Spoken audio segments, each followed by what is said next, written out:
birthdays and an anniversary in the first 2 weeks of October.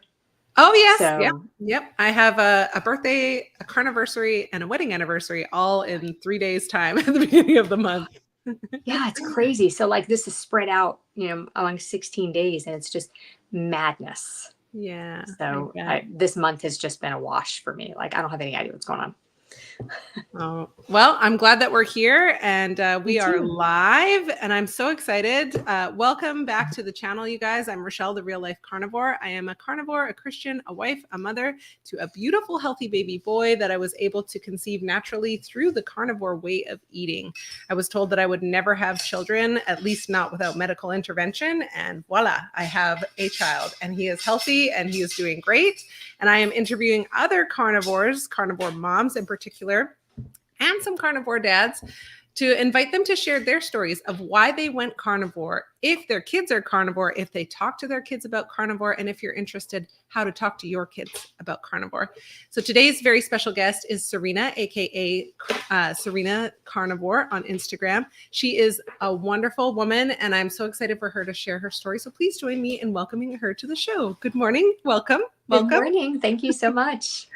So nice to have you here. Serena, I would love if you... Yes, sunshine. Oh. I would love if you could start by sharing your story. Why did you go carnivore and how long have you been carnivore? So it's been a little over 3.5 years. And for me, I should have been carnivore a long time ago. I had no idea what it was going to do for me, but I bought my first diet pills when I was 12. I had eating disorders and disordered eating for about 37 years before I started carnivore. It's a hard life for people. And I know, people just look at it and poo-poo it and say, oh, that's not a big deal. But for the person who is struggling, it is just like drugs and alcohol.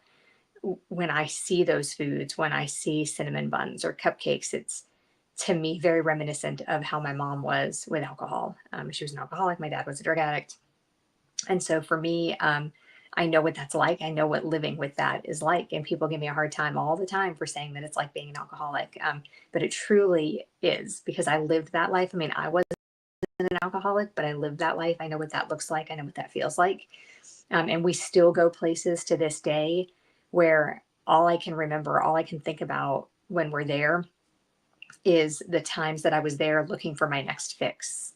The times at the amusement park where all I could think about was when were we going to get, the kettle corn, the sweet covered, sugar covered kettle corn. When were we going to get the cinnamon bread? Like that's all I can think about sometimes when we go to those places. And I just feel sad about it. I think that was so hard, so much harder than it is now for me. So it was a hard life. And for those of you that don't believe that, I'm sorry, but it's true. Having an eating disorder and disordered eating and being addicted to those carbs and sugar is just a horrible way to live. Maybe it doesn't affect your life in the same way as drugs, but for some people it does. For some people, they do lose their jobs. Some people do lose their families because they are so highly addicted and so unhealthy and so overweight from eating that way. And so obviously it didn't get that far for me, thank God. And then in 2020, I had the dreaded sickness. I was in bed for 11 days, could not taste or smell for a long time afterwards. And then about 3 months later, I got what's called parosmia. It's a disordered taste and smell. And it actually happens to some chemotherapy patients too. Interesting. And and for me, it was like a rotten skunk carcass that somebody had lit on fire was following me around everywhere I went. It was so horrible. Oh my gosh. So it was a taste and a smell in your mouth? Yes. It like coming from inside me. It felt like it was coming from inside me. Oh my gosh. Could people around you smell it? No. Oh no. No. Oh, okay. No, okay. It's just, so what happens is they say it's like if you took a big, huge container of fiber optic wires and cut them and then wired them to the wrong ones. So your brain just can't figure out what the smell is. So the day that I realized that something was wrong, I was on my way downstairs and I asked my husband, did the dog get sprayed by a skunk? And he said, no. And I said, what is that horrible smell then? And I couldn't believe he couldn't smell it. And he said, I just made my coffee. That's all. And I was like, what? And so I went over and I smelled his coffee and it was just like skunk in a cup. I mean, it was horrible. And so it took me a couple of days to grasp the situation and do some research and realize what was going on. And it was devastating. I joined some Facebook groups, and there were people on there who, so it gets to the point where you're nauseous all the time, right? Like you can't really eat. We would go roller skating, and I could tell when they would drop new fries because I could smell it. And I would wear a sweater and I would put it over my face, or I would put like an essential oil on the end of my nose so I couldn't smell, Wow. whatever the smell was. It affected me all day, every day. It was terrible. Um, so I joined some Facebook groups, and there were people across the board. There were people who had gained 100 pounds because they could only eat sweet things. And then there were people who were on feeding tubes in the hospital, like literally dying of starvation from this. It was just such a horrible thing. And so I was somewhere in between. I was gaining weight, but I hadn't gained a lot of weight yet. But all I could eat was sweet things, garlic, onion, peanut butter, mint, chocolate, coffee, chicken, across the board. For people with this disorder, those are things they can't stand the smell of. And there was a woman whose son was starving to death, and she would take him to the hospital, and they would say, he'll eat when he's hungry. And she was like, no, you don't understand. He's autistic My and he God. has this smell, and they wouldn't help him. I don't know what happened. I kind of lost track of her. I don't know what happened, but he was literally starving to death, and she would take Oh him my back to the gosh. hospital. She wanted him to be on a feeding tube. It was just a horrible situation for so many people. So I was gaining weight. The only thing I could eat were sweet things. And my girls had a gluten-free baking business at the time. And so we would come home from the farmer's market on Saturday, and I would just live on their leftovers, gluten-free muffins, cupcakes, cake. I would live on that for the next 5 days till we started baking again for the next farmer's market, because everything tasted and smelled rotten. Fruits, vegetables, I mean, everything. That's Except wild. for, I know, except for I could eat a New York strip fresh off the grill. I couldn't eat a ribeye, and I could eat a hamburger fresh off the grill, but I couldn't put them in the refrigerator and warm them later. It's some sort of weird chemical reaction when you reheated it. So I had to cook myself meat every single day, just those things. And like I realized in this moment, when I started thinking, this is eating like this is killing me. I'm literally having a little bit of one of those meats here and there, and just eating sugar and carbohydrates. And so on my birthday that year, so it was May, my girls made me some cupcakes, and I ate 20 cupcakes in 36 hours. And I woke up on Monday morning and I said, okay, this has to stop. I went running, and I came home and I was miserable.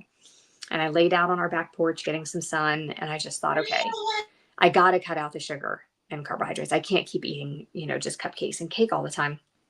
And so I knew at that point that the couple of things that I could eat fresh were the hamburger fresh off the grill and the New York strip fresh off the grill. So I said, okay, that's what I'm going to eat then. It's just those two things. And then I started thinking, like, what happens if I do that? Am I going to die? Am I going to be malnourished? Like, how long could I do that? And I had also done a 5-day water fast a couple of weeks before that for the autophagy. So, I already knew lots of nutrition stuff. I had been juicing. I ate a whole foods diet. I had been vegan and vegetarian. I mean, you name it, I had done the diet, as so many of us have, just trying to find that perfect health and that perfect weight. So I knew some stuff. I knew that I would probably be in ketosis, but I wasn't sure if I could stay in ketosis, if that would be good, if it would be good to be like on a keto diet without any fruits or vegetables. Like, so I started doing research, and I found Kelly Hogan and Laura Spath and the Joe Rogan podcast with Sean Baker. I found all the people and was blown away by the stories. And so I just thought, okay, so I can do this for a little while this heals. And I should say that the 5-day water fast fixed it completely.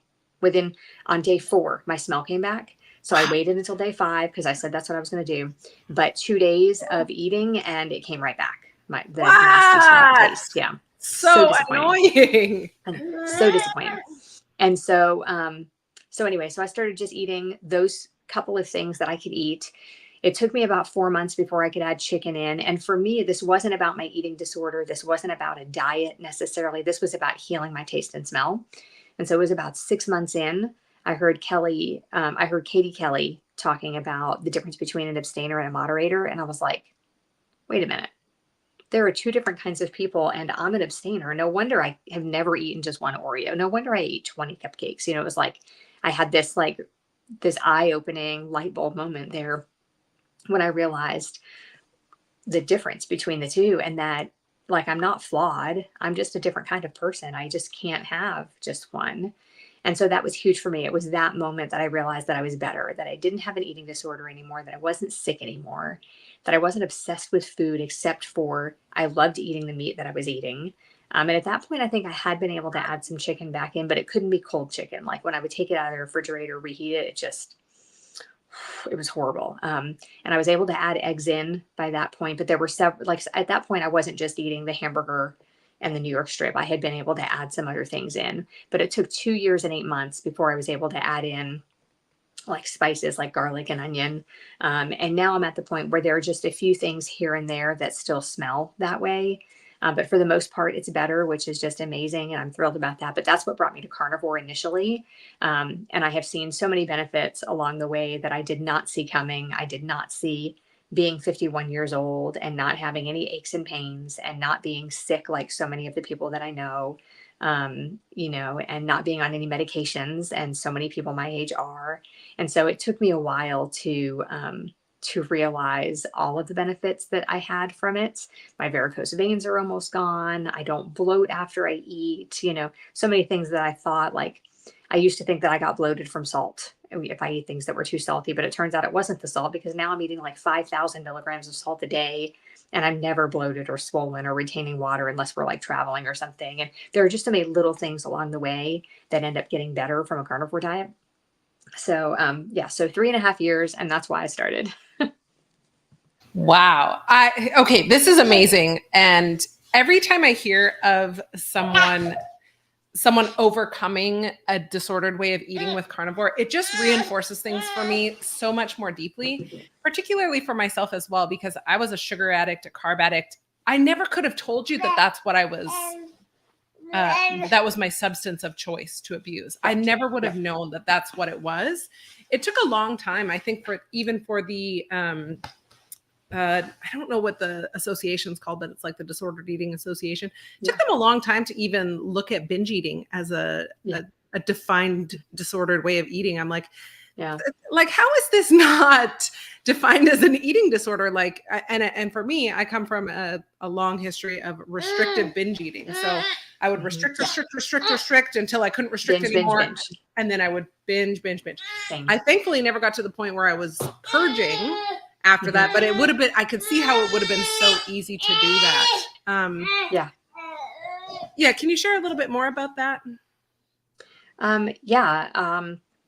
So my sister was anorexic and bulimic as far back as I could remember. She was 7 years older than me. And so when it crept into my life, when I was about 19, it seemed almost normal to me, and then I had, my parents were a mess, and there were just so many things that were a mess in my life. It was my way of trying to control things. And what you don't realize until you're well from something like that, until you're healed, is that, like in the moment, you feel like it's the one thing you can control, when your life is just crazy and chaotic, but it turns out it's controlling you. And, the one thing that you can control in your life, because there are so many things we can't control throughout the day. The one thing we can control is what we put in our mouth. I mean, honestly, we can't control really the air that we breathe. Most of the time, we can't even control where we go. Unless you're like a recluse or something, you're going out and you're doing things that maybe you don't want to do. You're going to places that you don't really want to go. And so the one thing that we really are in control of is what we put in our mouth. And we use eating disorders as a way to feel like we're controlling everything, when really it's in control of you. And so that's a hard habit to break. I don't remember when I stopped purging, but even when I did, the binging continued, and then I would just do things like starve myself. I would water fast, I would juice fast, I would do all these things to try to undo what I had done. And it's a hard life. It's a really hard way to live, because food becomes like a necessary evil to you if you're in that kind of position. Mm-hmm. And it's not, I don't feel like it's the same as drugs and alcohol. I feel like in a way food is harder. I mean, because you can stop hanging out with your friends that drink and do drugs. You can stop going to parties. If you are a recovering alcoholic or a recovering drug addict or something, you can stop hanging out with those people. You can stop going to those parties. You can stop going to those clubs or those events. But you can't stop eating with people, Correct. If we have families, or, tonight we're going out to dinner to celebrate some birthdays in our family that had happened this month. 2 nights ago, we went out with my girls' volleyball team out for Mexican food for the, an end of season kind of party. And, you can't get away from food. That's not something that you can do. You can say, oh, I'm fasting today, I'm not going to eat, but you can't get away from the event itself. Like, food is going to be everywhere. That's how we celebrate life. That's that's what we do. Every holiday revolves around food. And as unfortunate as that is, because we should be able to find our joy and our fun and our peace and other things, you can't escape food. So I do feel like it's actually a harder addiction in a lot of ways than things like drug and alcohol. Yeah. Well, and especially sugar. And I'm sure you've seen the studies and the discussions around that where, if a rat is given sugar or heroin, it will prefer the sugar over the heroin. Now, I think most people would kind of think, well, that's kind of a stupid study because of course they would choose sugar over heroin because the crash wouldn't be as bad. But I think the crash either way is not good for most people. Yeah, I agree. Yeah. Okay, you mentioned your children. How many children do you have, Serena? So we have 4 kids. Our oldest daughter is 24, and then we have a son who's 22, and then we have daughters that are 18 and 16. Amazing. And when you went carnivore, did your family like kind of freak out about it? Did they wonder, what the heck are you doing? Like, did they think you were just going to have a heart attack and stop pooping and die? Like, what was kind of their reaction? Honestly, we really didn't talk about it for a long time because when I started, it was to heal my taste and smell issue. And just nobody noticed. I was making meat every night, and then I was making like vegetables or whatever to go with it. And just nobody noticed. I was only eating the meat. Like in the beginning they did, because I talked about it. I was like, I'm just going to eat this for a little while because I still can't taste and smell, those things. It just makes me sick. And so it started like that. And it was about a year later before my husband and I finally had like a discussion about it. They just didn't realize that was all I was eating still. Wow. And so they did think that it was crazy, when we first finally, started the discussion, and I tried to explain, and I sent them to, to websites and Dr. Berry and Dr. Baker and Dr. Kiltz, and, just explaining the things that I had learned, in the last year. And they still think it's a little bit nuts. They are not carnivores in any way, shape, or form. My husband is sometimes, but nobody else is. I do. My oldest daughter at this point does realize the effect of the carbohydrates and the sugar on her and has chosen to eat a pretty clean diet. Our son doesn't care yet. And our 2 younger girls are very active with volleyball and basketball. And they're aware of the fact that if they eat something that's not good for them on a game day, that's bad. They have experimented enough to know. And if they have something, with sugar in it, or somebody's birthday, they'll say, I'm not going to have that now. I'll have that after the game, because they know they don't want that kind of energy and then a crash, in the middle of their game. And so at least they're aware of that. And the only thing that I can do, because my kids are older, is to set that example and, hope that I'm planting the seed, so to speak, and that later on they will realize that mom was right. And they'll eliminate, at least the processed foods. I don't think everybody needs to be a carnivore like me, but I do think it's a good thing to do for 30 days at least. So you can add things back in and see how you feel. I think a whole foods diet, a lower carb whole foods diet, is probably where everybody should end up, except for, certain people who remaining carnivore is probably, the best thing for them emotionally, mentally, and physically. And I'm one of those people. Carnivore is just what I need to do.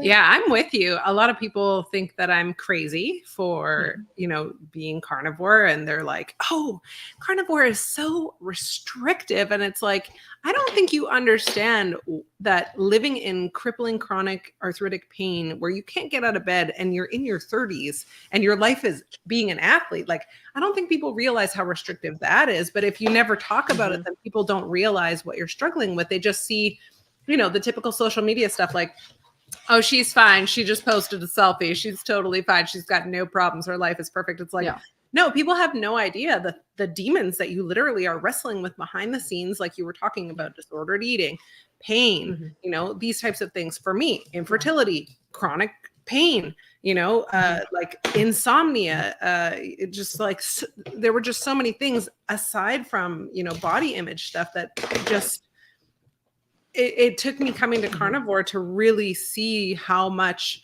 my way of eating was affecting me. And it's not like I didn't have an understanding of nutrition. Like, I always thought whole food was the best food. And you know, I always thought you're supposed to eat the rainbow of vegetables. And I remember taking a nutrition class, and the gal told me, she's like, we literally eat, you know, one color of the rainbow of vegetable every single day. So it's like, today is purple vegetables, tomorrow is blue vegetables. And then, you know, I was just like, wow, like it's very well thought out, but how does it affect your overall health? And I love that your kids recognize that if they have a piece of cake, for example, and then they have to play sports, they're not going to feel optimal. They're not going to perform optimally.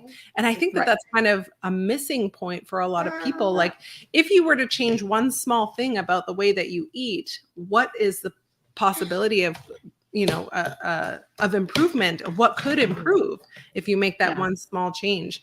And like you mentioned, your kids aren't carnivore, and you said your husband sometimes is. Does your husband notice a difference on the days that he is carnivore versus the day he isn't? I think a little bit, but you know, luckily he doesn't have any chronic illnesses or anything like that anyway, so he doesn't notice a huge difference. And so that's why he doesn't do it, you know, like all the time. He doesn't notice a huge difference, and he doesn't have issues with not being able to eat just one or anything like that. So it's harder for him to stick with, I think, because it doesn't affect him in a hugely positive way necessarily. That he can tell anyway, at least that we can see from the outside. Yeah, so interesting. And I find for a lot of men, it is that way. Like, my husband went carnivore. He's the one that talked to me about it. And so we went carnivore together because he was also diagnosed infertile. And I was like, wow, we must have missed something somewhere for us to both be completely infertile and in our 30s. Yeah. And so he came to it because of chronic elbow pain.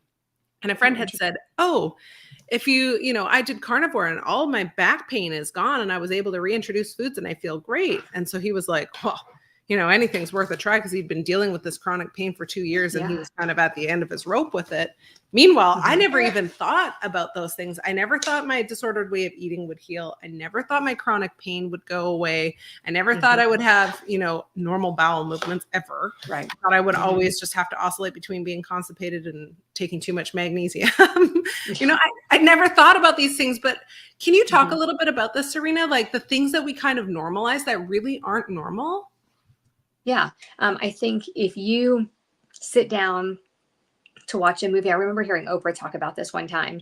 Like, she said, you know, she would be watching something and her whole bowl of popcorn would be done, and she would look around to see who else was in the room with her, you know, when she thought she was alone. And that's kind of a joke. But at the same time, if you sit down and eat an entire bag of potato chips, you have binged. You know, if you sit down with a bag of Reese's peanut butter cups and you eat the whole bag, you are a binge eater. If you sit down with a container of Oreos and a glass of milk while you're watching TV and you eat half of the package or the whole package of Oreos, you're a binge eater. And so I think most people are binge eaters. They just don't realize it. If you sit down and you eat a whole bag of cookies, or you make even a batch of homemade cookies and you eat the whole thing, you're a binge eater. Most people are binge eaters. You know, I used to open up the bag of like the chocolate drizzle popcorn from Sam's while I was shopping. I would put 2 in the cart, and I would shop and I would eat one while I was shopping. And then when I would come home, I would hide that one and I would bring the whole bag in, and everybody would be so excited that we had this popcorn, and we would all share it together. And then at some point later on in the week, I would bring the other bag up and put it in the cabinet, and everybody would be so excited because they thought the popcorn was gone. But I had had my binge, you know? And so if you ever do things like that, that's a problem. And maybe you don't hide the bag when you get home, but if you ate half of the bag while you were shopping and then driving home, like, my mouth is watering just thinking about it. And I haven't had that popcorn in 3.5 years. But my mouth is actually watering even just thinking about it, you know? So even after 3.5 years, that isn't gone from me. So it's not, you don't have to be ashamed of it. It's not your fault that you're addicted to those foods, because the companies actually make them that way on purpose. They have what's called a bliss point, which is the exact right amount of protein, of salt, sugar, and fat that keep you coming back for more, that makes you addicted. That's what the bliss point is. And they have actual scientists in their companies that do that. So it's not your fault that you're addicted to those foods, but it is your responsibility to not eat them anymore so that you can withdraw from them and not be addicted anymore. But anytime you go back, it's going to be like a drug addict, you know, getting a hit is what it's going to be like. And that's hard. You know, that's a hard way to live, knowing I can't have that, you know. And there are days I think I just want to feel normal. I just want to be normal. I want to be able to eat that like everybody else. And I did. Just the other night, we went out for Mexican, and I had what I thought was just going to be a few chips just to fit in, just to be with everybody. I didn't bring any meat chips with me. And so I had just a few, and it wasn't just a few. Like in my head, it was just a few, but it wasn't. And I'm still struggling today. You know, that was 2 days ago. I'm still struggling today to kind of wipe my mind clear of that. And I never do that. That's the thing. I mean, you could count on one hand, you know, the amount of times I've done that in the last 3.5 years, and I don't know what came over me. But I did the same thing on vacation with my husband a couple of weeks ago. We got to a restaurant and I ordered nachos, and he was like, "What are you doing?" And I said, "I have no idea. I just want nachos. I can do it. It's just this once." But it's not just the once. I'm still dealing with that, you know, from 2.5 weeks ago now. And it's just, that's what an abstainer is that it's easier if I just don't do it, because I can't just do it today. I can't just do it for this meal. It lingers for me. And so I have to know that. I have to know that I have to stop doing that. And it's just, you know, you let one bite of something, like, oh, I'll just have a bite of that. I'll just taste it. And then before I know it, I'm ordering nachos at a restaurant. You know, we were on vacation and I was trying to just enjoy myself with my husband. And instead, I just made myself feel like garbage for 3 days, you know, of the trip. And, you know, we have to learn. And I'm still learning at 3.5 years in. I wish I was stronger. You know, I wish that I could not do it. But it's hard. You know, we're all human and we're all struggling, and most of us are addicted. And so it's hard. It's a really hard addiction. We don't even know that we're addicted either. And I think there's two things that you just touched on here that I think are so critical. The first one, shame. When you feel that you have to hide something that you are doing, that is an indication to me that you are doing something that is out of alignment with your integrity, with your character, with your values, and your morals and your beliefs. And I mean, I have goosebumps even just talking about this, because that was me. I was a closet binge eater. Like, I would buy 2 packs of Oreos, kind of like you did the 2 bags of popcorn. I'm just going to use Oreos for an example, but I would buy 2 packs of Oreos so I could eat one of them and then go home with the full one.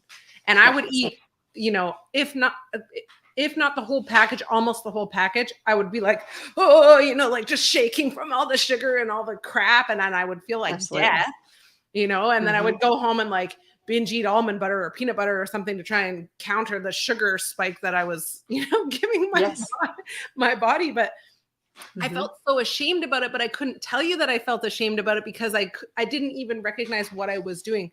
Much like you said about, you know, you're at the restaurant and it's just like something comes over you. This has happened to me. And recently, so I've been carnivore for just over 2 years.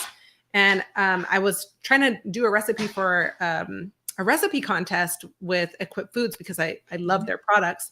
And normally I don't make any sort of cookie recipe ever if my husband is not home, period. Because I know that was my thing. That was my kryptonite. Like, if there was one thing that I could have, you know, taken on a deserted island and eaten for the rest of my life, it was going to be cookies. Of all kinds. Like, that was just my thing. And so anyway, I ended up making this recipe, called a neighbor and asked her to come over so she could taste test it. And also because I was like, I need to have someone here for accountability. It's not that I was interested in trying it, but she tried it, told me it was fantastic. She's like, oh, these are amazing, blah, blah, blah. And she started going on about it. And next thing I know, there's one in my mouth and gone. And I was like, whoa, whoa, whoa. Like, that was way too easy for me. And within 15 minutes, I was bordering on a migraine. I was super dizzy. I was nauseous. All of my chronic pain was just like somebody just cranked the volume up on it. And I was like literally walking around like this, couldn't turn my head from side to side. I was like, oh my gosh, like from like 5 chocolate chips, like 5 real chocolate chips in a recipe. Because normally I use the keto ones for my husband, but we ran out and I just had these in the cupboard. Anyway, not an excuse, but wow, what a lesson to learn, and so painful.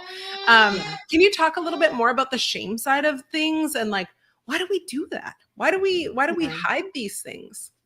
That's the addiction. You know, that's the addiction. And you know that other people wouldn't understand. Like, I totally get what you're saying. What you're saying just resonates with me. It makes sense because I've been there and done that.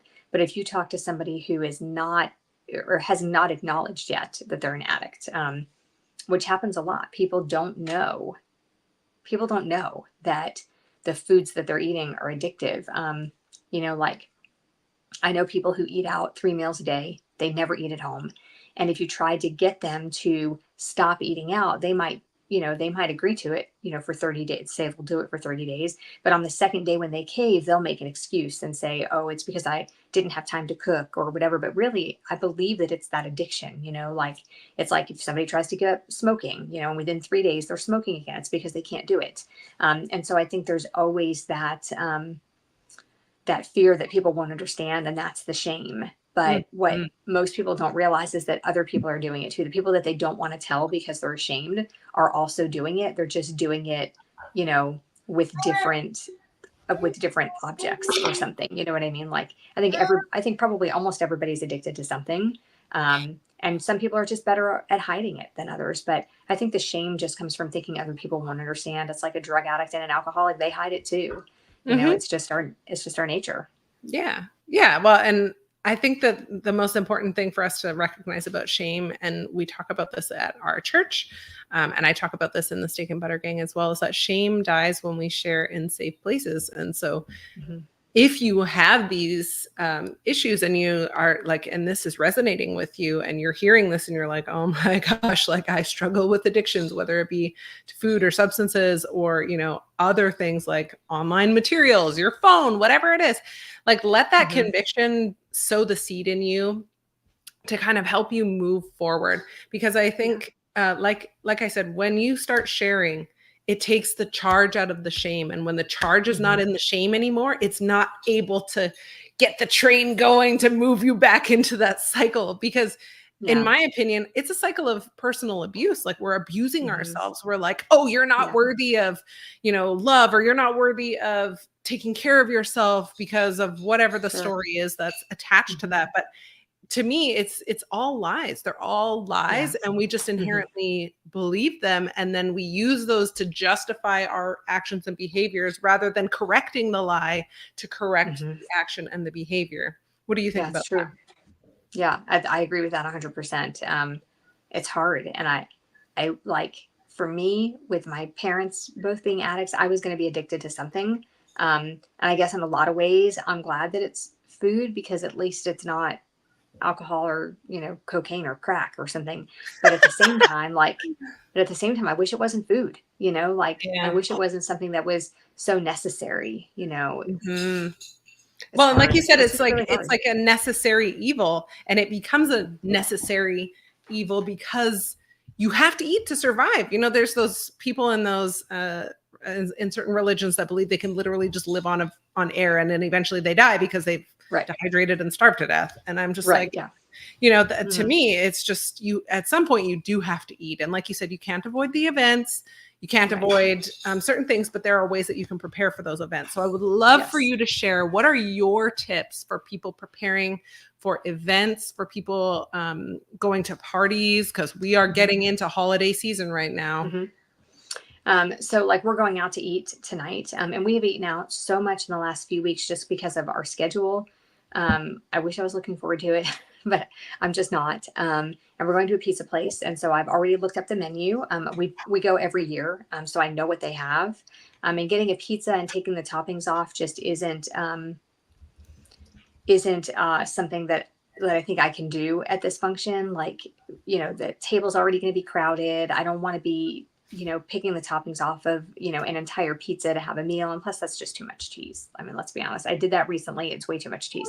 And so they do have chicken wings there, probably fried in seed oils. But they do have hamburgers also. And so I'll probably be getting the hamburgers. I can pick what I want on them. I'll just get like cheese and bacon on the hamburgers. And that'll be enough. So like, be prepared, look the stuff up in advance. And if you're going to a gathering, bring something that you can eat, that everybody else will enjoy.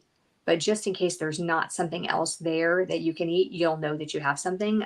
So I hear a lot of people talking about bringing a big platter of bacon, and that goes over really well. Everybody loves bacon. People might be put off by it like a little bit at first, like, oh, you brought bacon, but then it's going to be like the first thing that's gone, right? People are going to be walking around eating bacon. And the other thing is, I always make a meat and cheese casserole to take. I take it to every holiday. I take it to every family gathering. We actually have a family gathering in a couple of weeks, and I'll be bringing it there. But I do basically just like a pound or two, depending on how much meat and cheese casserole I want. People get hung up on the ingredients, like on my Instagram page and on my YouTube channel. People get hung up on the ingredients. Well, how much of this did you use? How much? Listen, just throw it all in a pot, okay? I do I'm a with you. pound or two of chicken. I do a pound or two of ground beef, depending on how much I want. I do a pound or two of breakfast, ground sausage, and just cook it all together, drain off the meat. And then I add in, depending on how much meat I have in the pot, if I use 2 pounds of everything, I'll use 2 bricks of cream cheese. If I used 1 pound of everything, I'll use 1 brick, but you can always taste it along the way and decide if you want to add more. I'll add a little bit of red pepper flakes to give it, a little bit of spice, A a little little bit of kick. heavy cream in there, stir it all up, and then add a couple of handfuls of shredded cheese. So it's like this gooey, cheesy goodness in there. And then I put it in like a casserole dish and spread it out. And I'll sprinkle cheese on top and bacon bits to make it look Oh, pretty. it And put it sounds in the so oven. good. I know. Put it in the oven for like 10 minutes just to let the cheese melt. And I say 10 minutes, and people are always like, that's not long enough to cook the meat. The meat's already cooked. You've already cooked the meat in the pots. And then you transfer it to this pan and you put the bacon and the cheese on top to make it look pretty. Kelly Hogan makes one similar, and she puts like strips of bacon on hers, but I've never been able to get that to look as pretty as Kelly's does. And so I just use bacon bits on top of mine. Put it back in the oven for a few minutes to let the cheese melt, and take that. And then you know that there's something that you can eat that's delicious and enjoyable, and everybody else is going to love it if they eat some of it. But at least there's something there for you. And if you're really worried, make the platter of bacon and make the meat and cheese casserole and take that. And the meat and cheese casserole has never failed me. I mean, most of the time it's gone before the party is over. You can even eat it once it's cooled off and everybody's going back for seconds. It's still there and it's cool, but it's still delicious. So that's my go-to for the last like 2.5 years. That's the thing I take. For Christmas, I'll probably take that and like a rib roast, like a standing Mhm. rib roast. They're usually on sale for the holidays, and so I'll probably take one of those. And then those are the two things that I'll eat. I think the main thing is just go prepared and try to go into it knowing there's going to be foods there that you want. It's going to be tempting. Sometimes I'll make like a carnivore cheesecake, but I will add a little bit of monk fruit sweetener to it so other people don't think I'm weird. And I'll take that, and then I'll take like a bowl of homemade whipped cream with me. So then I know while everybody else is eating dessert, I can still have some dessert. And that's it. I just think, you have to go prepared. You have to go prepared, eat first if you have to, but always take something that other people will like, that that you can eat, that you like too. Okay, let's touch on sweeteners then, because you brought it up. What are your thoughts Okay. on sweeteners, and do you ingest them, or are you an abstainer from those? I was an abstainer from them. Well, I guess that's not true. So when I started carnivore, I started with electrolytes. And then Dr. Chafee and I talked about it one day, and he was like, I don't really think you still need the electrolytes. And I was like, okay. So I stopped taking them and didn't take them for a long time. And then I started 75 hard in the summertime last year, like in the late spring, and felt like I needed them. Like I woke up one day and I was like, for 2 or 3 days, I was lethargic. And I had just had my blood work done. So I knew that I was okay. And I was saying to a friend, I don't know what the deal is. I feel like there's something wrong, but I just had my blood work done 2 weeks ago and everything was fine. And she said, it sounds like electrolytes. And I was like, huh. So I put electrolytes back in, and that very day it made a difference. And so I have kept them in since then because I do enjoy them. I do use the flavored electrolytes. I am still using Element, even though there's all this controversy now about the maltodextrin. It hasn't affected like my weight loss or my glucose, numbers as far as I know. And so, and I do have a bunch of it, and I'm not throwing it away. I'm just not. So I don't know. We'll see how apologetic they are. That'll determine whether or not I order, my next box. But I do really love it, and I do think that it helps me. It makes me drink enough water. Other than that, I don't use a lot of sweeteners. On occasion, I will have, like I have an espresso machine so I can make lattes and stuff. And on occasion, when I make that, sometimes I make it without any sweetener in it. And sometimes I'll use just a little something just to make it, have a good flavor. We've given up so much. On occasion, I don't think that it bothers me, and I don't think that it makes me crave other things. So I do use them sometimes. I think that's the most important distinction, because if you have something that's sweet and it makes you crave other things, or if it lights up your brain and makes you think, oh man, I could totally go for this and that and the other thing, then that to me indicates that you need to abstain from those things. Right. If you have those things like you're mentioning and you're like, it doesn't, it tastes great when I have it, but I don't think about it after I'm done having it that I wish I could have another Yeah. one, or, you know, it's not consuming you, then I think that that's an option, Right. an indication that you're able to moderate that. And there are some things that I can moderate. And then there are some things I completely have to abstain from. Peanut butter, Yeah. probably one of those things I'm going to have to abstain for the rest of my Yeah. life from. Yeah. Never could Absolutely. moderate that. Never could moderate Yeah. that. And so many people have that problem with peanut butter. So many people. I mean, I remember sitting down with a fork and a jar of peanut butter, like to watch TV or something. And when we were done watching TV, 3/4 of the jar would be gone. And you don't think about how detrimental that is until you track it. Like Yeah. that was more calories than I needed in an entire day. And I had already eaten 3 meals, you know, but so many people have that problem with peanut butter. Yeah. Yeah. Well, and I think it's also because there's a natural sweetness to it. Plus it's super fatty. And then there's the trace amount of carbs. And then if you, And you the know, salt. yeah, I mean, if you get a salted one, I always just got the pureed peanuts. Like I would go to the store and like grind it myself. Oh yeah. I like That's you were talking about salivating earlier, thinking about that popcorn. Now I'm salivating thinking about the stupid peanut butter. And it's like, it's not even that I think about eating it. I don't crave it. I don't want it.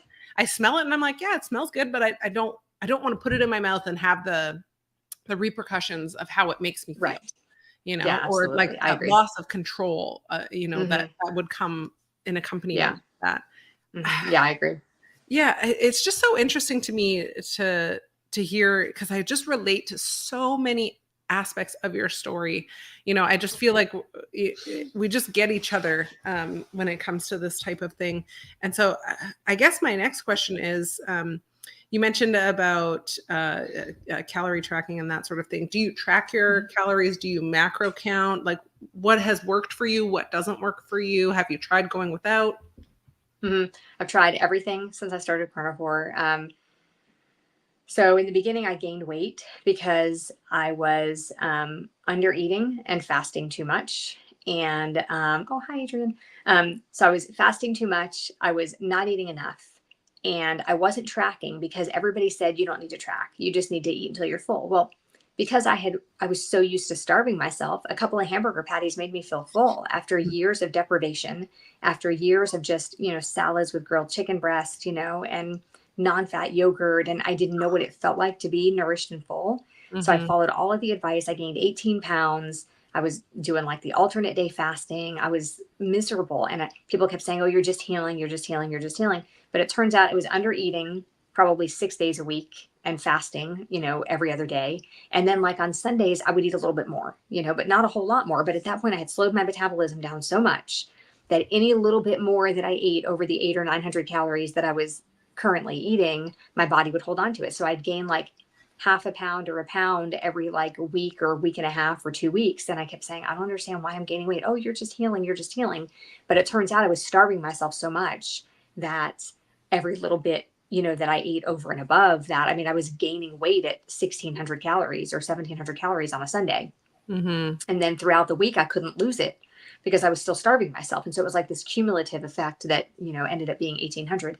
And so it was then that I learned that some people need to track their calories. It's not fair to say, don't track your calories ever. I also don't agree with the throwing out your scale movement. I think that's ridiculous. The scale is a way that we can measure. That's a way. And I know for some people that might be empowering. You know, you see all these videos, people taking their scale out and throwing it in the trash. I think that's dumb. For me, that's stupid. One of the worst things I could ever do is not track my food for an extended period of time and not weigh myself. Weighing myself is how I know if what I'm doing is working, you know, and that's the encouragement that I need to keep going when my clothes are tight. And if my clothes, and like then when my clothes were getting tighter and tighter and tighter and tighter, I knew why. And once I was able to fix my calories by reverse dieting, like raising my calories little by little until I hit 2,000, and I stayed that way for 4 months, I managed to maintain, like, how could I have known if that was working if I wasn't weighing myself, right? And if I wasn't tracking my calories. And so that was how I stayed sane through the process of fixing the damage that I had done. And then I was able to maintain for about 4 months at about 2,000 calories. And then I was able to drop back a little bit, and I was able to see that that was working by using my scale. And so I'm sorry if you disagree with that, but I just think throwing out your scale is so stupid. That's just my opinion, because I need to know. Now, maybe not everybody needs to know. Maybe for some people, the scale is triggering. And there have been times where maybe the scale was triggering for me. But as a 51-year-old adult, I can say that getting on the scale, and even if it's just once a week, I have to know if what I'm doing is working. Now, granted, sometimes you don't lose weight, but you're losing inches, and that's fine. Mhm. If I'm not losing weight, I can check my inches, and that can be my reassuring thing. But I have to know whether or not what I'm doing is working. It's kind of like if your kid's math teacher never grades their math, how do they know what they're doing wrong so they can fix it and learn the right way to do it for the test, right? Right. And so for me, how can I know if what I'm doing is working if I'm not checking that? At the end of the day, I'm the one responsible for what I'm doing, and I'm the one responsible for whether or not it's working. And so Mhm. people can say all day long, don't track your calories and don't weigh yourself. But that's how I can know. Because if I'm doing something new for a month, like I've raised to, I'm trying to eat more fat, or I've added a stick of butter to my day, at the end of the month, how do I know if that's working? If I didn't track my calories and I didn't weigh myself, or if I gain 5 pounds and I need to lose it, how can I know if I'm losing that? And how can I know how many calories I'm eating and what to reduce to or what to raise my calories to if I'm not counting them? And so for me, I don't always track my calories, but I do find it as a way to help me stay on track and help me to know how much I'm eating, because my hunger cues are still messed up even after 3.5 years. Because my hunger cues are still messed up, sometimes I don't know if I'm eating enough. And if I go a month without tracking my food, when I finally sit down to track it, I realize I'm eating 800 or 900 calories again. That's just what I do. I'll Yeah. eat 2 meals a day. It'll be like I'll eat lunch, and then I'll eat a late lunch like 2 o'clock, and then dinner time will be coming, and I'll be saying, well, I'm not really that hungry. I kind of eat a late lunch. I'll just roll this over into a fast for tomorrow. I'll get a good intermittent fast in until breakfast tomorrow, without thinking how many calories have I already had Right. today. Right. And then the next day I do the same thing. And before I know it, I'm back down to 800 calories a day. And my body doesn't like that. My body doesn't like it when I do that. My body starts holding on to things. It throws me all out of whack. And so tracking to me is a way to keep all of that in check. Like, not even necessarily as a means to lose weight or to, make sure that you're not overeating. But sometimes for a lot of people, after years of chronic dieting, it's a way to make sure we're not under eating, which is such a huge problem, especially for women, but men too. But especially for women on the carnivore diet, we stay full and satisfied, and it's so easy to skip a meal. And I know some people don't have that problem. Some people say, oh, I still can't stop eating. And that's fine. You need to track Mhm. because you can't stop eating. I need Mhm. to track because I tend to undereat, but there are days that I overeat. I mean, I hate to sound like I'm just, a little nitpicker, like that I don't eat enough ever. There are days where I overeat for sure.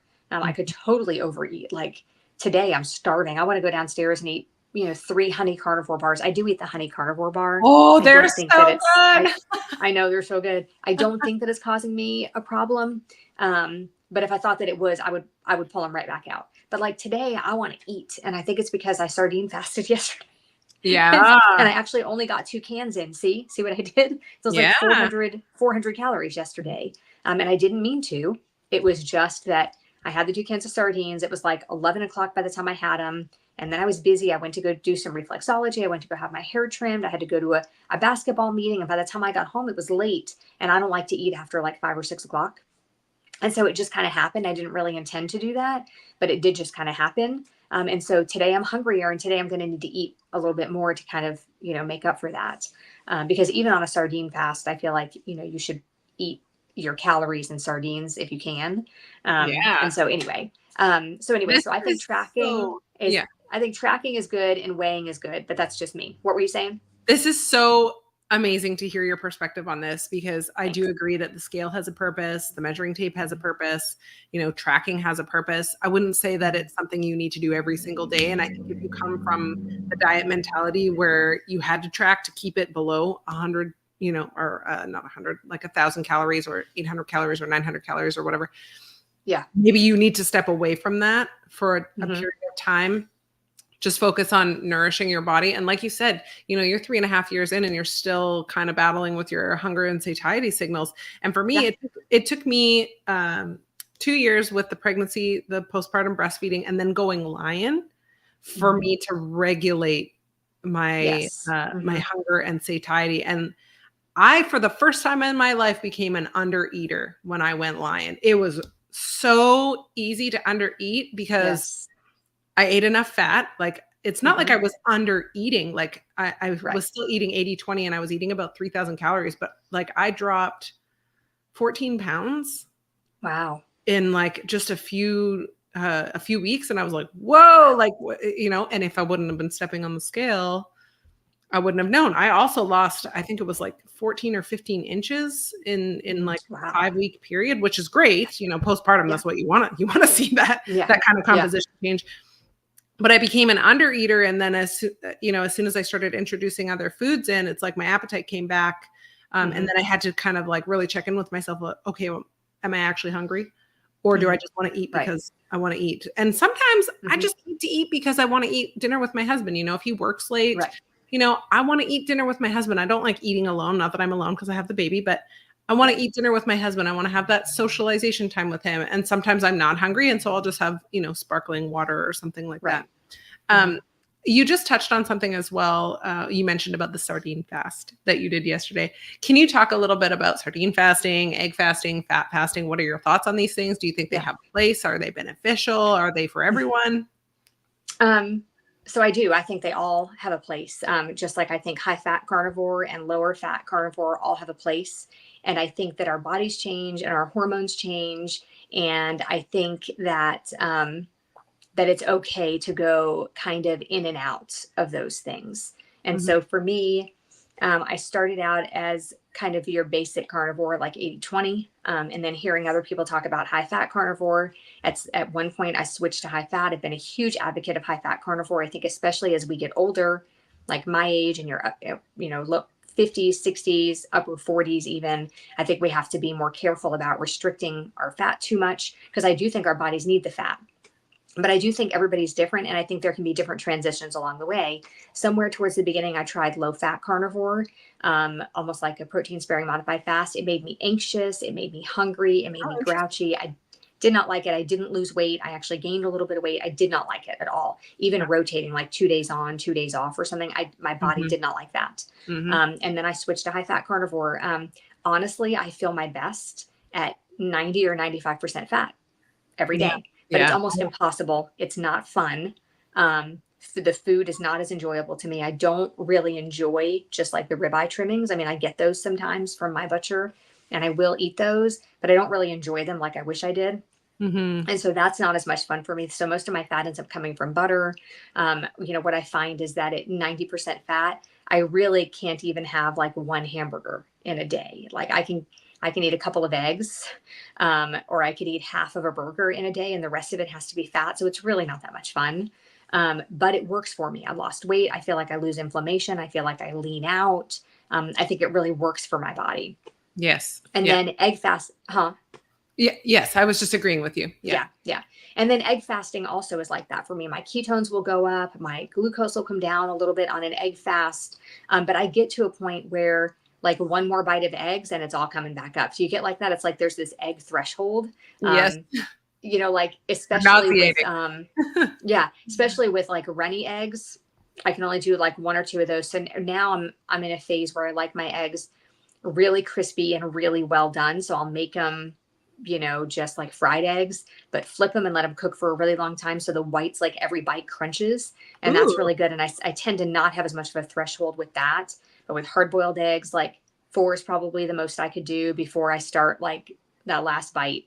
Doesn't really want to go down. I end up having to give that last bite to the dog sometimes. Like I just can't get it down. So I love an egg fast. I think there is, room for that. Like if you're stalled or something, I think an egg fast is a great way to, especially like to kind of break up the monotony. Some people get like that palate fatigue, like they don't really want any more ground beef and steak. Like you can get to where some of those things just don't sound as enjoyable. And if you take a break for a day or two, the taste for them comes back. So I think an egg fast is a great way to reset, especially like coming back from vacation. I think eggs are super anti-inflammatory, just like meat is. Some people have issues with eggs, and if that's you, then obviously this doesn't apply to you. But I think eggs can be a great reset. And then, so sardine fasting. So I hope you have time. So I hate sardines. I mean, and I try not even to use the word hate. I hate sardines. I mean, I despise them with a passion. I started eating them about 2.5 years ago when I saw Kelly Hogan eating them. So I was using like the Wild Planet one, like she was, and I would like even take them places and I would like cover them with mustard. Like I would squeeze mustard on and swallow them almost whole. Like I could open the can and within 60 seconds that can would be gone. And I know Wow. Dr. Boz says to drink the olive oil or add some avocado oil mayonnaise to them for a sardine fast. And so in the spring, I think it was, I had done like a 3-day sardine fast. I had done 1-day sardine fasts before, and I think I had done a couple of 3 days, but I didn't really pay attention to things like all of my lost 11 pounds on a 28-day sardine. Yeah. Yeah. That's Sardines are amazing. amazing. Yeah. Yeah. Congratulations. Sardines. Yeah. And so I wasn't checking my numbers like I wish that I had been the first few times I did it. But after learning more from Dr. Boz, and hearing so much more about it, I decided I was going to like get more into this. And so I think it was May, not long after I went to that meat stock retreat in Gatlinburg, Tennessee. I decided that I was going to do like 3 days. I did 3 days. I felt amazing. I didn't check my numbers as much as I should have, but I did lose a couple of pounds. Love it. Love the way sardines make me feel. And then Courtney Luna was doing a 10-day. And I was like, well, we have company coming in a few days, but I'll do the first 2 days with you. And I did. Yeah. And then when our company was here, I was telling her about it because Courtney's videos during her sardine fast were hilarious. I'm getting some sunlight on me here from my window. So Courtney's videos about her sardine fast were hilarious. I was letting our company watch them. And she was intrigued. So we did a couple of days while she was here. Mm-hmm. And then as soon as she left, I decided I was going to do 7 days. And day 3, I will tell you, is euphoric every single time without fail. Day 3, when you wake up, it's like the world is different. It's the way you feel is just amazing. And then after that is when like the magic happens with your ketones and your glucose. So my ketones go up is in a 7-day fast, they go up to like 5.5, and my glucose comes down to like lower 70s. I know, it's amazing. Wow. And that's usually like after day 3, and this is like a consistent thing. After day 3, it jumps a whole point or more overnight for the next couple of days before it slows down just a little bit. And so I did a full 7 days, loved how I felt, lost like 5 pounds, which stayed off when I was done. I was shocked by that. Nice. And then a couple of weeks later, I did another one, and I decided, because there's lots of people, even in the carnivore space, that will say, you're only losing weight on sardines because you're under eating, because they have so few calories, and because it's a low fat diet. And so here's the thing. Dr. Boz says to add the fat. So I was always adding, it was either drinking the olive oil in the can, or I was adding 2 tablespoons of avocado oil mayonnaise to it to get the fat up, because that's Dr. Boz's recommendation. So I was using 4 tablespoons of avocado oil mayonnaise in 2 cans of sardines and eating it like tuna fish. And then, so it's not low fat. So I did another experiment where I did another 7 days, and I ate about 1,600, between 16 and 1,700 calories. My macros were 75% fat, 25% protein, which is typical carnivore. So it's not like it was low fat. It wasn't low calorie. And my ketones skyrocketed just like they did, when I was only eating 2 cans a day. Because there are times where I do a sardine fast and I only eat 2 cans a day. There have been times where I only eat 1 because I just can't stomach any more than that. But you really should keep your calories up if you're going to do it. And so I did it. So then I did another week where I kept my macros like that, 1,600 calories, 75-25, and rolled it right into carnivore at the almost exact same macros and the exact same calories, between 16 and 1,700, 75-25 for my macros. And do you know that for 7 days, I watched my ketones come down and my glucose go back up? Oh. Same macros. I know. So maybe it's the omega-3s. I've talked to Dr. Boz about it. We don't really know. Nobody really knows why, but I think we think it's probably the omega-3s. Who knows? But that's an amazing observation. And really, regular carnivore had a disadvantage there, because I went into it with my ketones already being super high and my glucose already being super low. Now, don't get me wrong, I love regular carnivore. I mean, carnivore is amazing regardless of how you do it. So I'm not dissing carnivore. I'm just saying that sardines have a place. So then I did another like 5 days a couple of weeks later, where I ate sardines for breakfast and lunch, and then ate a normal carnivore dinner. And my ketones went up slower, but my ketones went up and my glucose stayed down. So if you're having a problem on regular carnivore with keeping your glucose down, that does happen to a lot of us. Like right now, on normal carnivore at like 75-25 or 80-20, my glucose stays up like sometimes 100, 105 even. And my ketones are usually under 1 just on regular carnivore. Oh, But wow. if I boost my fat, and there's conflicting information, like if I boost my fat intake and go up to like 85 or 90%, my ketones go higher. But there's a lot of conflicting information about that. Am I burning my fat and that's why my ketones are higher? Or am I burning the fat that I ate and that's why my ketones are higher? And so there's some conflicting information there. And I don't know that anybody really knows what the answer is there. Yeah. But on regular carnivore, just in general, 75 to 80% fat, my glucose tends to stay a little bit high. So I can imagine what it would be like if I was eating carbs, and my ketones tend to stay a little bit low. So recently I have started experimenting with counting my grams of protein and not adding a whole lot of extra fat to things just to kind of see. And I think it's working. Last week, my Ooh. ketones came up pretty high, like 2.6, while eating about 120 or 130 grams of protein a day and not paying attention to my fat at all, just not adding extra fat. And so that seemed to be working. So I'm going to stick with that for a little while and, just kind of see where it takes me. And I am incorporating some sardines and some sardine fasting in that also. And I did just find a really good recipe for sardines. So for those of you that are put off by sardines, like I am, and it got to the point after those 3 long sardine fasts where if I even thought about eating sardines, I would start to gag. Oh, I mean, no. it was bad. And I ate a can about a month ago and like tuna fish with the avocado oil mayonnaise. And I was fine while I was eating it. And then after I ate it, I thought I was going to throw up. But then finally last week, I was able to eat a can with avocado oil mayonnaise, just like it was fine. I didn't get sick from it. I didn't feel like I was going to gag. But then I saw a recipe, and many people have said to me over the last couple of years, like, have you tried air frying them? Have you tried frying them in butter in a pan? I had tried it, but it's like, I just dislike them so much. It's not worth it for me. It takes 60 seconds to throw a can down my throat. Like if I could just swallow them whole, I totally would. Like that would be the easiest way to do it. Yeah. But obviously I can't do that. So I would just eat them in 60 seconds and just be like, I'm done. I don't want to dirty any utensils. I don't want to have to cook with them. I don't want the house to smell. But I did find a recipe last week that I decided to try. And it's amazing. And for somebody who hates sardines, that's really saying something. But I blot out the olive oil from the can after I put them on a plate. And I mash them up a little bit and I add, get a pen and a piece of paper. I add, and this is a recipe I found. I wish I had come up with it, but I didn't. And it sounds like weird spices for fish, like who would eat fish covered in all that stuff, but it's actually really amazing. So I use Italian seasoning, lemon juice, garlic, onion, and Dijon mustard is what the recipe Ooh, calls wow. for. And mix them up and put them in the air fryer. I put them in for 7 minutes at 400. And then I stir them and I put them back in for another 7 minutes. And the only way I can describe the texture is like it reminds me of stuffing, like Thanksgiving stuffing. It's the weirdest thing. And it's not very fishy, but I will advise you to take your air fryer outside. That's what I did. I have an extra air fryer. And so yesterday I took it outside and set it on the porch and cooked them in there. I took the dog for a walk while they were cooking and I came back and they were done.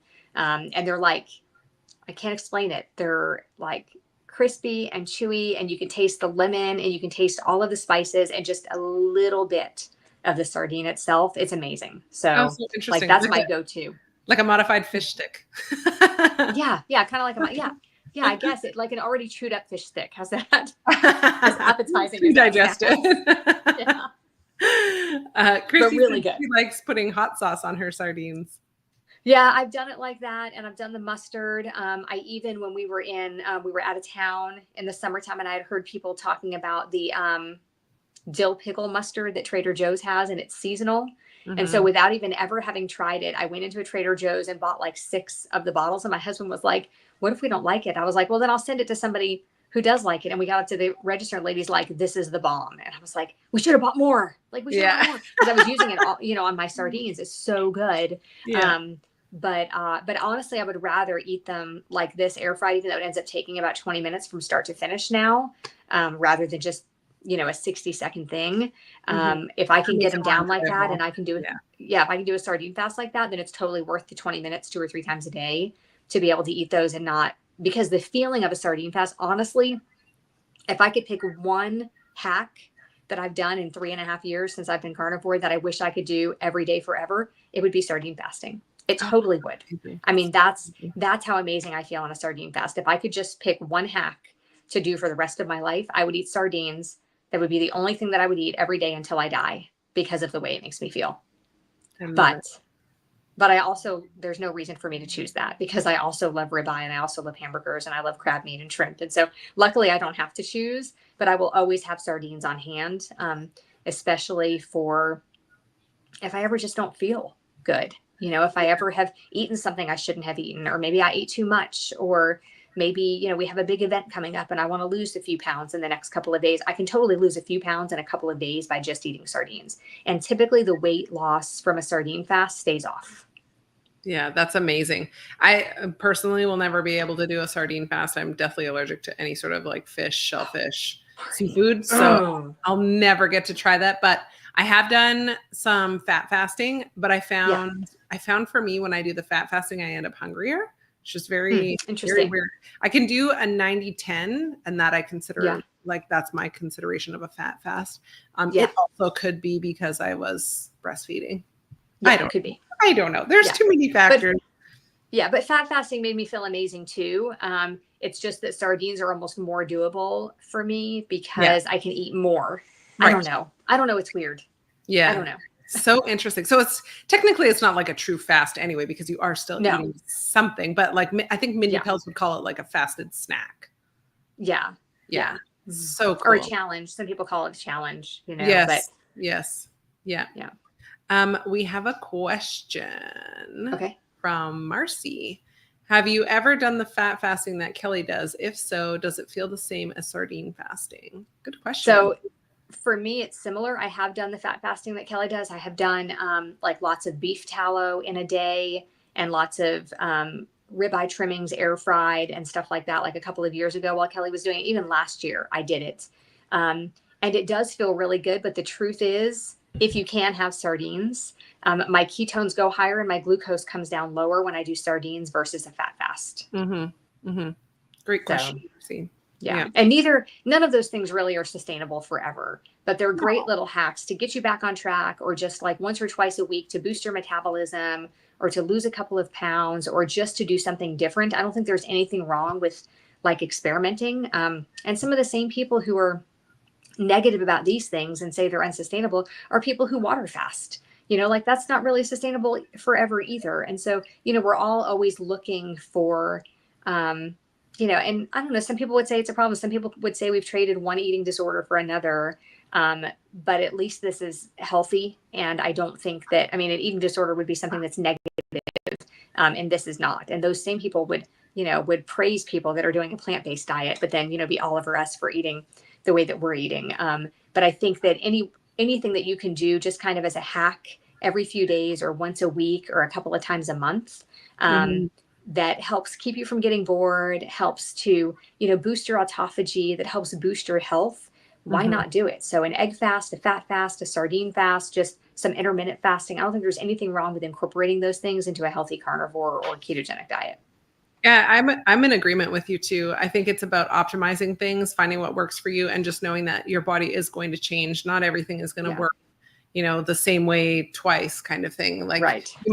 you might lose the 5 pounds twice, but you may not Right. feel good the second time, or you might feel better the second time. I don't know. Right. But we have another question from Chrissy. Okay. I've seen people say fat fasting is different. What is it technically? So a fat fast would be where you consume almost nothing but fat, just like a sardine fast is where you eat nothing but sardines. And some people water fast. That's where you just consume water. I used to juice fast. So that was where I would just consume juice.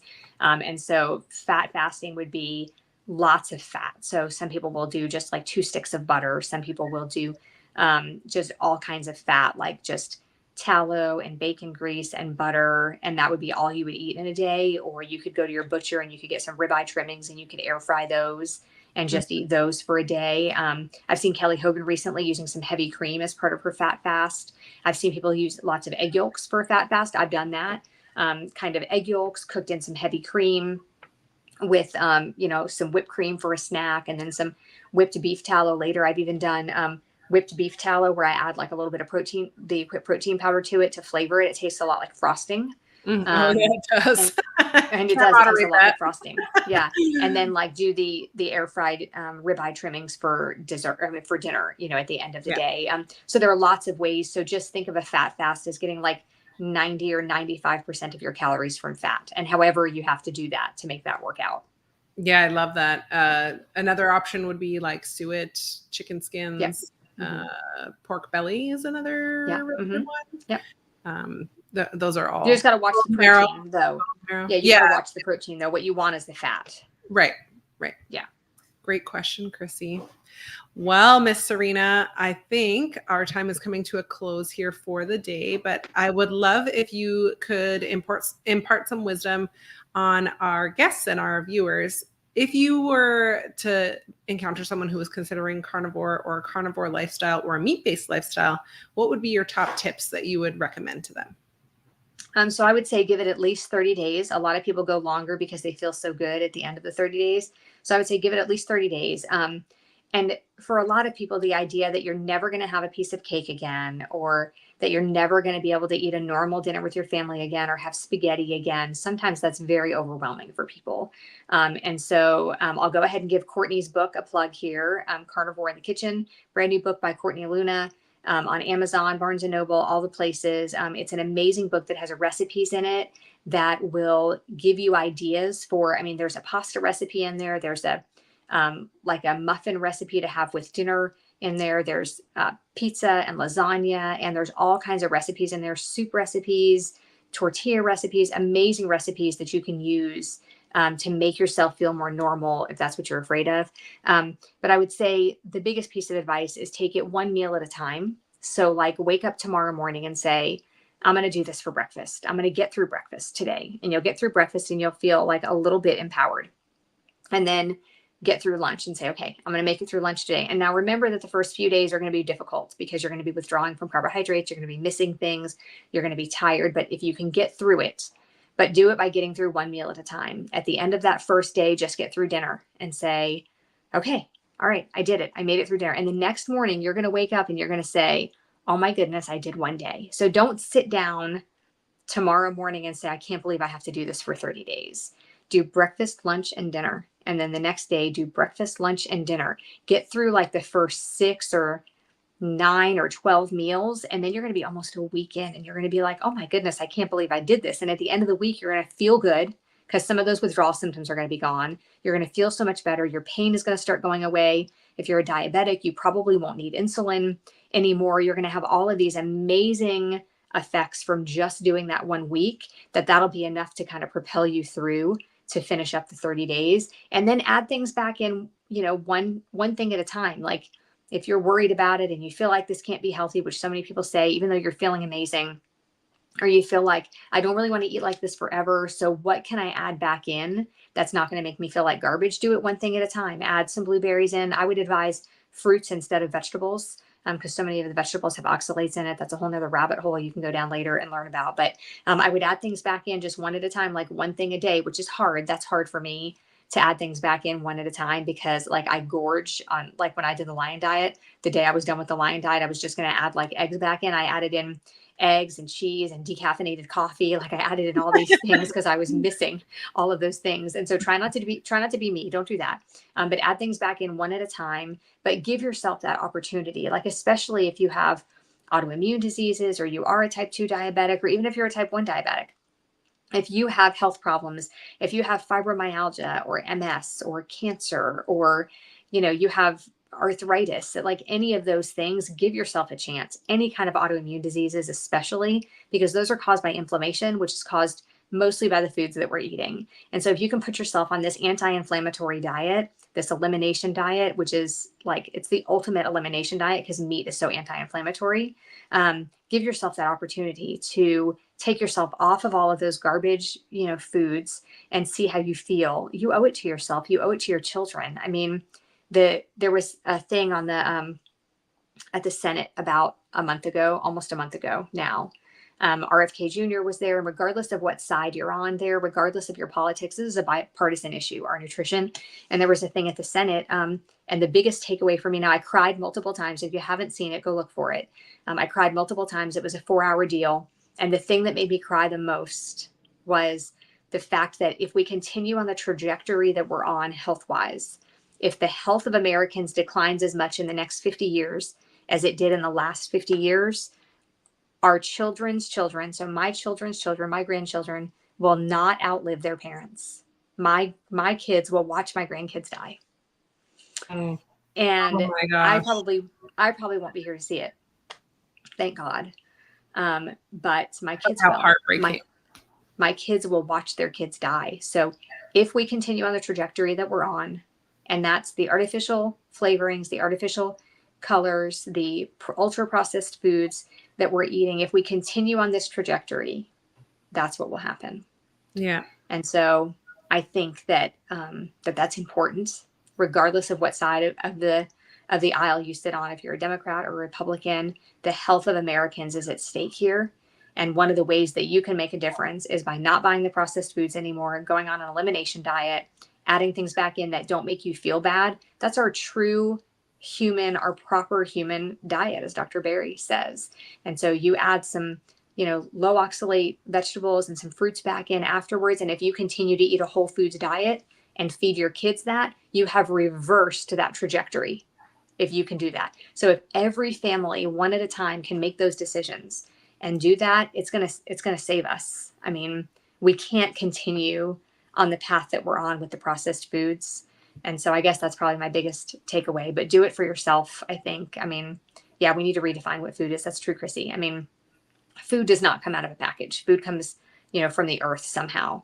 And not everybody needs to be carnivore. I think it's a great place to start as an elimination diet. So I recommend the elimination diet and then adding things back in. And it can be the same for your family. This is not dangerous. You can absolutely feed your small children this way. Will they feel left out sometimes? Yeah, they will. But you could let them have something, every now and then. But it's going to be mostly about getting more meat in them so they're not as hungry for the other things. And that's where we start. Right. Oh, I love this. My heart is just like exploding with all of the things that you're saying. This is so beautiful. And I would love if you would shamelessly plug about your tallow brand and your social media. Where can people find you? Where can they connect with you? And how can they support you, Serena? So people can find me at serena.carnivore on Instagram. I'm just Serena Music on Facebook. And on like TikTok, I just copy everything and paste it there. But my YouTube channel is Carnivore Revolution, and I do interviews much like this, and post, what I eat in a day videos and things like that.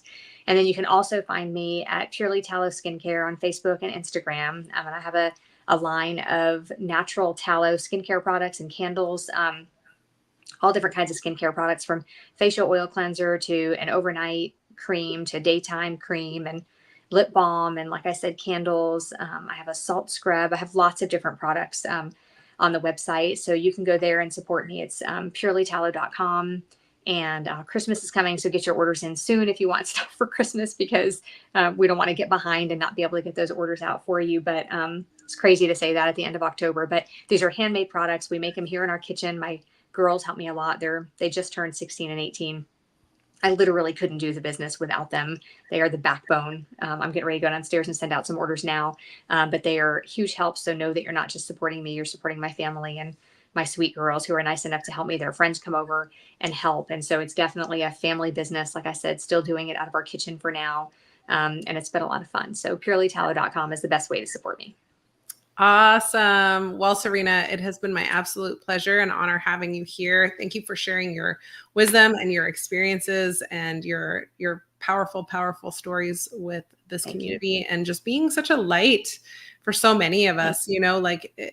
You bring so many good points into focus that it's hard to argue, either side kind of thing. There are just so many benefits to it. And I'm just so grateful that you were willing to come on the show today. So thank you very much. Thank you so much for having me. It was super fun. Yeah, thank you. And thank you everyone for tuning in. I will be dropping all of Serena's contact information in the description box below. Make sure you go and like and subscribe and follow, and take that notice seriously. If you want to order products for Christmas, get them in now. I'm definitely interested in some tallow candles. I need to check out those tallow candles. Yeah, please Wonderful. do. Wonderful. Okay. Thank you guys so much for tuning in. Have a blessed rest of your day. Bye guys. For now.